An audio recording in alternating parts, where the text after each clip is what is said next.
All right, welcome to the Good Talk Podcast, where we remind you of the joy of life, the love of God, and the possibilities that lie ahead. Pete and Jordan are here with episode 49.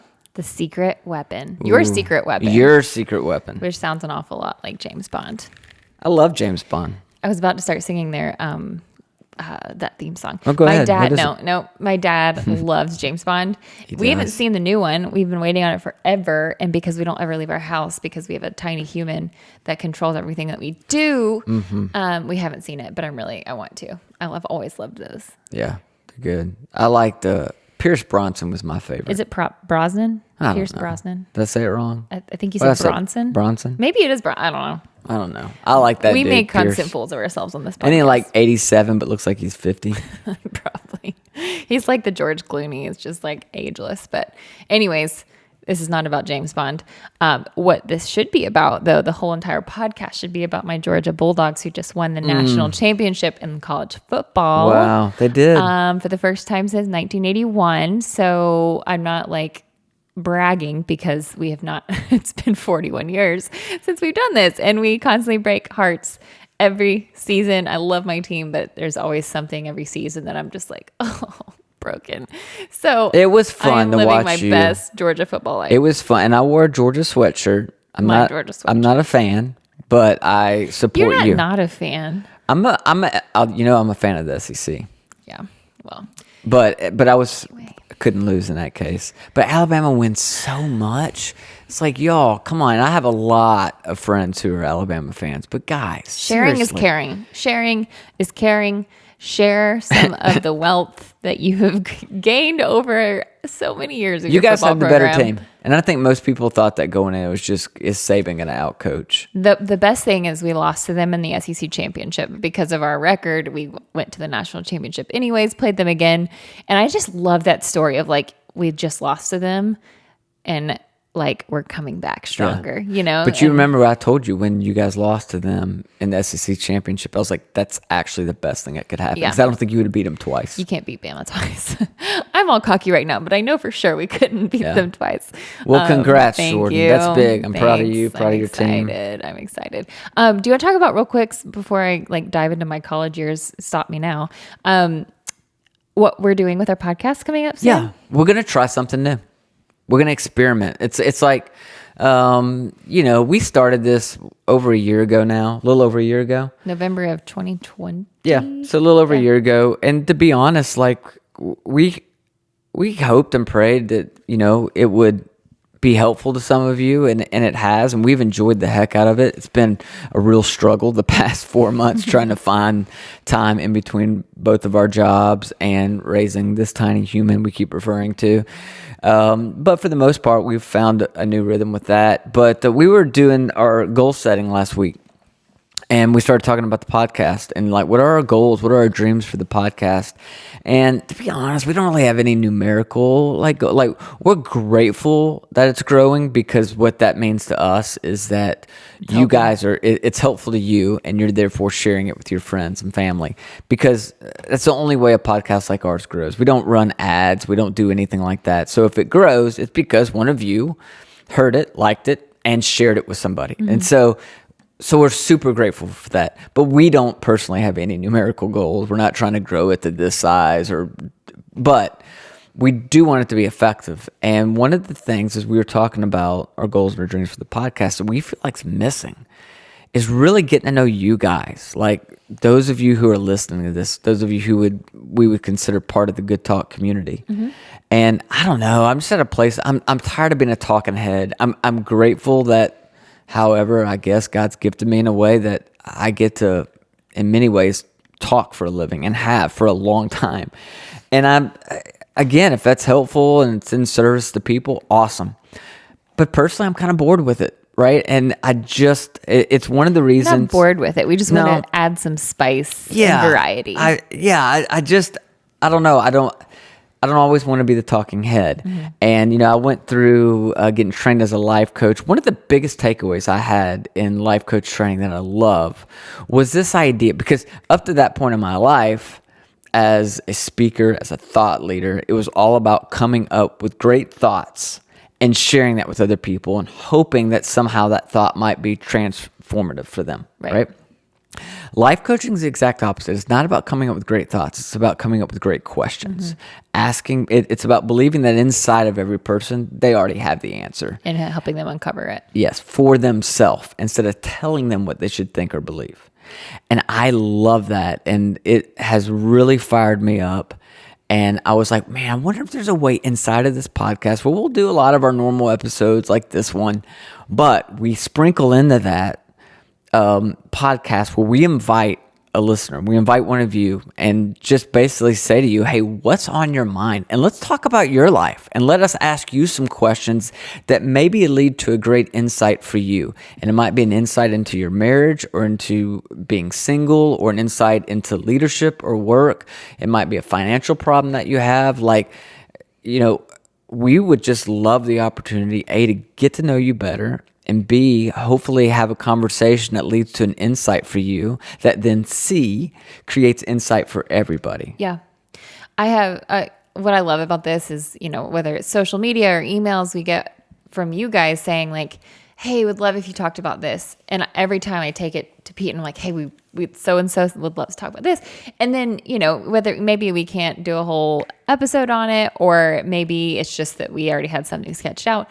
I'm excited that finally those things can be on the table. Yes. And not only is it a topic, but it's also comes with your story. Yep. And I think that's what I'm really excited about. It's like, you know, I've had someone, hey, can you talk about navigating young adulthood? Can you talk about breakups? Can you talk whatever it is? But without your story, us talking about it may not feel as it may not resonate as much, right? So like we want to hear you talk about your story as much as you want to. It can also just be questions. But I'm just excited to kind of give you guys the platform of being able to, one, help us learn because we're going to learn from you. But two, just have an open dialogue. And, you know, Pete and I were talking, it can be about leadership. It can be about relationships. It can be about your personal growth, whatever it is. It can be like, there's no one topic here, as you probably know from listening to us. We kind of cover the full gamut of topics, but I don't know. I'm excited. I think it'll be really fun. Yeah, and you know what? If you want to stay somewhat anonymous, you can. We can just use your first name or whatever. It's not about exploiting you. But here's what I know is that as we coach you, we'll also be coaching everybody else that's listening. I've seen that over and over. I do a lot of group coaching things, and inside of group coaching, you might have 20 people, and you're just coaching one person in that moment on what they're going through. But the reality is everybody else is going through it too. So as you're coaching that one person, you're actually coaching the whole group. And I think that's a lot of the dynamic that'll play out in the podcast. Yep. And so super excited about it. So if you have a question, if you have a situation, if you got something on your mind, something on your heart you want to talk about, then hit us up. Yeah. info@theplaceforgood.com is our email. You can go there and just shoot us your name and then something you want to talk about or have a question about. And we'll respond to you. And we probably can't get to everybody, but our hope is that someone's interested in this period. So super excited. Again, info@theplaceforgood.com. If you are familiar with our website, it's theplaceforgood.com as well. There's forms on there. You can get a hold of us, socials, whatever. But we're just really excited to hear from you guys. And you don't have to carry the podcast. You don't have to carry the weight of the structure of it. We're just going to be guiding you through your questions. Show up with the scenario, and I'll just pepper you with some questions, and we'll see what kind of insight comes out of it for all of us. Yeah, hopefully it's helpful all around. I can't wait. I'm so excited about this. Yay. Me too. I think it'll be cool. Like little spice to the routine. And this isn't every episode. We're hoping to do about once a month. So. Yep. All right. Yeah. So your secret weapon. Not yes. James Bond. My gosh, I totally forgot about your secret weapon. That's the whole topic of today. we have a podcast. Yeah. So can I start with the story? Yeah. Okay. So back in August, we had a very rare flood in August. Like that doesn't happen in Tennessee very often. If we have a flood, it's usually April. And it's not. Yeah. It's yeah. But nothing like this in one. August, we had a very rare flood. And it wasn't right here in Nashville. It's actually west of Nashville in what's called Humphreys County, Tennessee. Waverly, I think, is the the actual city in that county. But the reason this was of interest to us, not only, well, first of all, because it was historical. Like I think it was 21 people that were killed. Like it was hundreds of homes completely washed off their foundation. Devastating flood, like 17 inches in like 6 hours or less. It was bad. And we have a farm that is there in Humphreys County. And so with just a little hunting cabin on it and our animals and stuff. And so I can't, it's hard for me to even complain. I hate to even throw myself into those that were impacted by that flood because our damage was so Just less material. than them. Yeah. Yeah. I mean, yeah, we lost a couple tractors and had to rebuild some stuff. And one of the biggest pains was we lost most of our fencing. So the animals are obviously inside of pastures. And so, you got to pretty quickly jump in there and start rebuilding those fences. That's kind of crucial, right? And so I kind of went into starting to try to rebuild these fences. Now, the wooden post of this fence are 3 feet in the ground, surrounded in concrete. Mm-hmm. That's how sturdy these fences are, and yet this water flattened them like it was a toothpick sticking in the ground. Mm-hmm. Completely flat. Power of water is insane. So now what you have are these posts on top of the ground that are surrounded in 3 foot of concrete. And you got to reset the posts, dig new holes, set the post in the hole. But the first step is you got to knock off all the concrete that is all over the post. Yes. So I'm smiling because I love you dearly, but you're a good farmer because you try hard. And you're saying I'm not gifted you as a have farmer. good common sense. You're saying I'm ill-equipped as a farmer. You know what to do. It's hurtful. You just don't know how to do it. Is that bad? Yeah, it's terrible. It's like, no, I'm saying that to say you presenting the story, you need to hear it from the lens of like Pete is trying hard, but you don't have you didn't grow up on a farm. I didn't. So grow up working on hate, cars or no judgment, working a farm. But I just picture Pete out there, with very little experience, trying to redo this, and then continue your story. Well, do you know what part of the problem is, Jordan, in my defense? I don't have the right tools. Most of the time, I need new tools.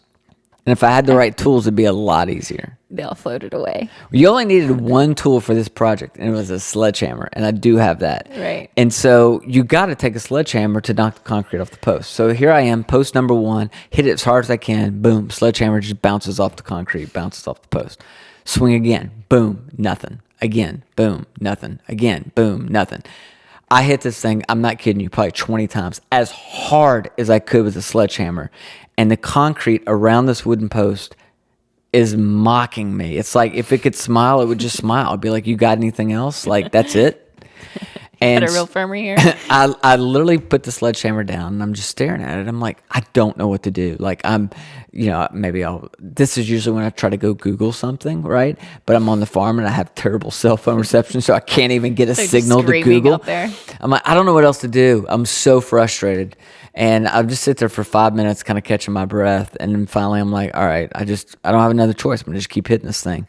So on what was probably about the 21st hit, that very first hit after taking that break, I saw a small crack in that concrete. I was like, are you kidding me? Hit it again. It got much wider. The 23rd time I hit it, the entire 3 foot of concrete that's wrapped around this post crumbles, just falls totally off the post. Crazy. It felt so good. And what I realized was that on those 3 hits after my break, I was doing nothing different. It's not like the 21st hit when it formed that crack that I hit it at the right angle or hit it harder than I had the other times. It was just like all the other hits. But what I didn't know was on those first 20 hits, it looked like nothing was happening, but something was happening. Underneath that concrete, there were splits, there were fractures. It was starting to weaken. It looked like it was doing nothing, but eventually, the consistency paid off. The consistency paid off.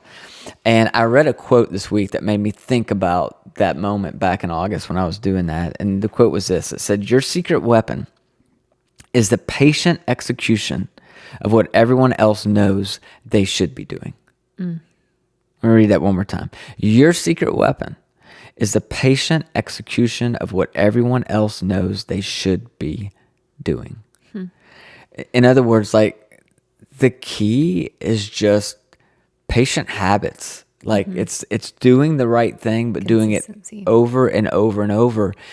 And I'll tell you, I think in our culture, that's tough. And there's not a lot of people who do the patient execution, right? Because we're so addicted to immediate results. Yeah. We or, want- or a magic pill, Yeah, like we something want fast this, fast that. There's going to be some kind of secret way to do this differently. It's going to get me better results. When the reality is most often what it is the patient execution of what everyone else knows they should be doing. It's practicing the fundamentals consistently, more consistently than anyone else, and how that then leads to results. And it just really got me thinking, because I'm a big goal guy, a big dream guy. We've talked a lot over the past month about goal getters and all that. And it's one of the things I love to do in life coaching, because I do believe that a goal is the fastest way to get from where you are today to where you want to be. Yeah. But coming up with big goals and dreams and not changing your daily habits is a huge mistake. And so one of the first things I do when helping people chase after a really big goal or dream is, okay, let's break this down. What habits do you need to be have in place every single day that you need to be doing to make this goal or dream more likely to happen? And so I think about my own life. We've talked about this on the podcast. There are 5 things I've identified that I need in my life every single day for me to be at my best. And I made that, remember the acronym Category, VITAL? yeah. VITAL, vital. The V stands for validation. It's like every day I have to push back against my own limiting beliefs and, all the thoughts in my head about why I can't do this, or I can't do this, or I'm not this, or I'm not that. Push back on that and provide some validation in my life. The I stands for inspiration. That could be something I read, something that I watch, but 30 minutes usually in the morning of reading, something that's really inspiring me. The T is for thankfulness. The A is for activity. Thankfulness would be your gratitude. My gratitude journal that I do, that I love. Yes. You want me to talk we about know. it? No, we know. You got it. The A is activity. So like this year, my goal is 45 minutes of working out each day or 5 days a week. And then the L is love. It's about serving people. And I got to find ways every day to exercise love. If I do those 5 things, I'm at my best. And no, those aren't my big goal. I have big goals and I have big dreams for this year. But what will be supportive of and help me get closer to those dreams and goals every day are these habits that I've got to create. Does that make sense? Oh, it totally does. I'm sitting here thinking about me and what I'm throwing a sledgehammer at, and I've talked about it. I guess last podcast was I want to get back into my pre-baby shape. Now, for no reason. I'm totally supportive of people who don't feel the need to do that. I just know I feel best when I'm healthy and exercising and all of that. So I have 10 pounds I want to lose, right? And this is the first time I've had to really lose weight in my life. And because of that, I'm like, okay, I've always done this XYZ thing and maintained weight. And now I'm like, I tried to make it almost too complicated when really, Jordan, get on your bike today. Yeah. Go for a run today. Eat healthy. It's not hard, but it's the consistency. It's like you said, it's that patient execution when no one is watching, that really is what's going to move me from where I am now to where I want to be. Our baby didn't sleep last night. I got about 3 hours of sleep, and I woke up this morning and all I wanted to do when she went down for her nap was to go down for a nap too, which would have been totally okay. But something inside me, I knew we were talking about this today, and I was like, I need to swing the sledgehammer. If nothing else, is to validate myself and to tell myself I can do it. And on the days that it's hard, it's that when no one's watching, that swinging at the concrete.